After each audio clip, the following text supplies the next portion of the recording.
Tu es dur avec toi-même, tu peux avoir tendance à t'insulter, à te dénigrer, à te maltraiter, à être sous une telle pression d'exigence que tu peux effectivement même t'insulter, style mais punaise, mais putain, que je suis une grosse merde, j'y arrive pas, je suis nulle ou voilà. Est-ce que tu es dans ces vibrations-là? Est-ce que tu es là-dedans? Et auquel cas, si tu te reconnais là-dedans, est-ce que ça peut faire écho à ton environnement familial? Ou en tout cas dans l'enfance, peut-être à l'école, enfin peu importe, mais dans un environnement, est-ce que tu as pu souffrir de ce manque de considération, de cette exigence? Il y a de fortes chances que ce soit des mots, des attitudes que tu aies pu déjà ressentir dans ton enfance. Tu vois, une pression d'exigence, une intolérance, peut-être voilà, tout le temps de la déception, des insultes, voire, malheureusement, ça arrive. Mais dis-moi, est-ce que tu n'as pas déjà assez souffert de tout ça, si tel est le cas? De quoi as-tu manqué dans cette enfance? Si tu as vécu dans un tel environnement, en fait, au-delà de tout, c'est à quoi tu aspirais? J'imagine que ça devait être de la bienveillance, de la douceur, de l'écoute, du non-jugement. J'imagine que c'est de ça dont tu as manqué. Ben alors, qu'est-ce que tu attends pour t'apporter ça aujourd'hui? Parce que tu sais, écoute bien ce que je vais te dire là, il faut que tu retiennes ça. Quand tu te dis je suis nulle, je suis bon à rien, fais chier, enfin bon, ces choses-là, c'est à ton enfant intérieur que tu dis ça aujourd'hui. C'est à ton enfant intérieur. Aujourd'hui, toi, l'adulte que tu es, finalement, tu reproduis certainement le même schéma que l'adulte, un des éducateurs, t'ont parlé comme ça. Eh bien, aujourd'hui, voilà, ça se transfère sur toi. C'est toi l'adulte, aujourd'hui, qui parle comme ça à ton enfant intérieur.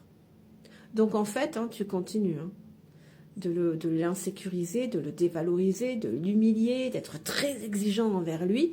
Donc, tu vas pas pouvoir libérer de ton mal-être tant que tu restes dans ces postures-là. Donc, moi, je t'invite vivement, au contraire, quand tu n'as pas réussi, quand tu es fatigué, de t'écouter, parce que le problème, c'est qu'avec ces conditionnements-là, on est dans une telle pression d'exigence qu'on ne s'écoute absolument pas. Et puis, on est très dur avec soi-même. On est vraiment maltraitant envers soi-même. Donc, voilà, si tu veux aller mieux, il faut changer ça. Sinon, si ça te convient, tu continues. Mais si tu es dans un chemin de guérison émotionnelle, il faut changer ça. C'est juste évident. Et au contraire, voilà, si tu es fatigué, apprendre à lever le pied, à écouter ton rythme. Si face à un échec, tu n'as pas réussi, essaie de ne pas être dans cette violence envers toi-même. Mais au contraire, parle à ton enfant intérieur et dis-lui, écoute, moi je suis fière de toi. Parce qu'on a fait ce qu'on pouvait. On a fait comme on pouvait. Bon, on n'a peut-être pas réussi là, mais c'est pas grave. La fois d'après, on fera mieux. Enfin, tu vois, cette douceur, cette bienveillance. Essaie d'identifier ce que tu aurais voulu entendre enfant. Et là, tu sauras que c'est ce qu'il faut que tu mettes en place pour toi. De la douceur, de la bienveillance, de la tendresse, du non-jugement, de l'amour inconditionnel. Même si tu n'y arrives pas, même si tu es face à un échec, aime-toi aussi dans cet échec. Alors je sais, pour y être passé, là aussi, ce n'est pas facile. C'est un apprentissage. Mais comme tout apprentissage, c'est compliqué au départ. Et grâce à la pratique, ça devient naturel. Et puis, tu incarnes pour le coup cette douceur pour toi-même. C'est essentiel. Cette douceur que tu aurais pour ton enfant qui, face à un échec, il n'est pas content, qu'est-ce que tu vas lui dire à ton enfant? Et mon chéri, c'est déjà bien ce que tu as fait, c'est super, moi je suis fière de toi.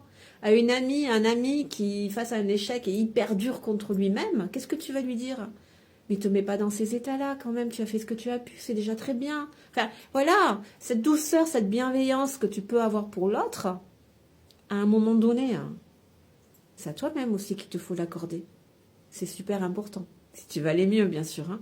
Alors dis-moi, qu'est-ce que tu en penses? Est-ce que tu es dans cette violence envers toi-même ou est-ce que tu as appris justement à t'accorder cette douceur pour toi-même, à être ce parent aimant et bienveillant pour ton enfant intérieur? Dis-moi ça en commentaire et puis bien sûr, sens-toi libre de t'abonner à mon compte si tu souhaites profiter de mes partages en conscience. Bien à toi.